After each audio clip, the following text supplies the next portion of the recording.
ఈరోజు మన కిచెన్లో సీ ఫుడ్ లవర్స్ అందరూ వెయిట్ చేసే ఒక సూపర్ స్పెషల్ రెసిపీతో వచ్చేసాను.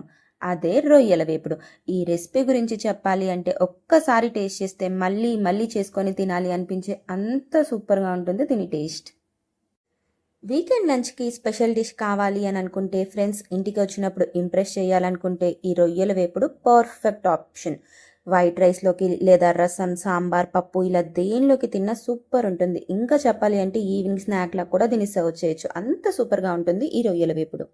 చాలామంది ఈ రొయ్యల్లో ఉండే ఈ బ్లాక్ లైన్ని రిమూవ్ చెయ్యరు, కానీ ఇది హెల్త్కి అస్సలు మంచిది కాదు.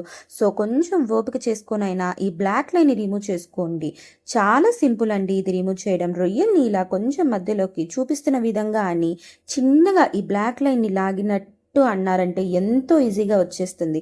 ఇవి క్లీన్ చేసేటప్పుడు హ్యాండ్స్ని వాటర్తో తడుపుకుంటూ ఉండండి. అప్పుడు మనకి చాలా ఈజీగా ఉంటుంది ఈ రొయ్యల క్లీనింగ్ ప్రాసెస్ అనేది.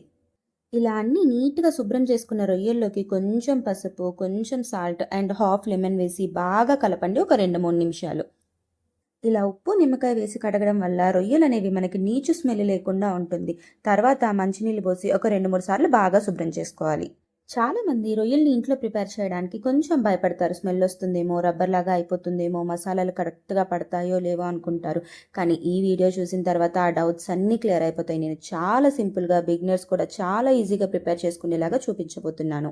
ఇలా నీట్‌గా శుభ్రం చేసుకున్న రొయ్యలన్నిటిని ఒక కడాయిలోకి వేసుకొని దీనిలోకి కొంచెం పసుపు, కొంచెం సాల్ట్, అల్లం వెల్లుల్లి పేస్ట్, అలానే 2 పచ్చిమిరపకాయలు సన్నగా తరిగినవి వేసుకొని మొత్తం ఒకసారి నీట్‌గా కలబెట్టి మూత పెట్టుకొని ఉడికించుకోవాలి. వాటర్ ఏం యాడ్ చేయాల్సిన అవసరం లేదండి. రొయ్యల్లో నుంచి వచ్చే వాటరే సరిపోతుంది. గుర్తుపెట్టుకోండి, మంటని లో ఫ్లేమ్లోనే పెట్టాలి.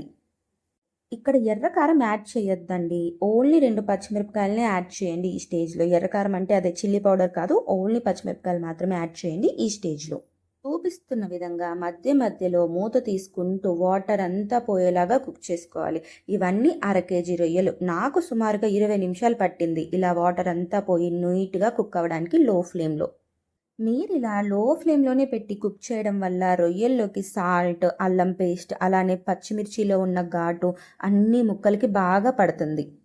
వన్స్ వాటర్ అంతా పోయిన తర్వాత ఈ రొయ్యలన్నిటిని నీట్గా ఒక ప్లేట్లోకి తీసుకొని పక్కకు పెట్టుకోండి.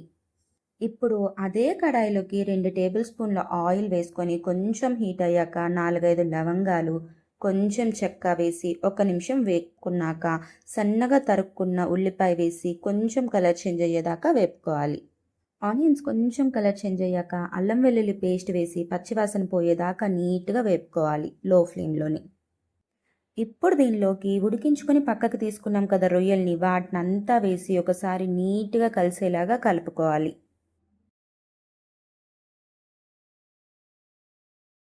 మూత పెట్టకుండా లో ఫ్లేమ్లోనే ఒక 5 నిమిషాలు ఫ్రై చేసుకోండి. ఇప్పుడు మీ రుచికి తగినట్టుగా కారం, అలానే కొంచెం ధనియాల పొడి వేసి ఒకసారి మొత్తం నీట్గా కలిసేలాగా కలుపుకోండి.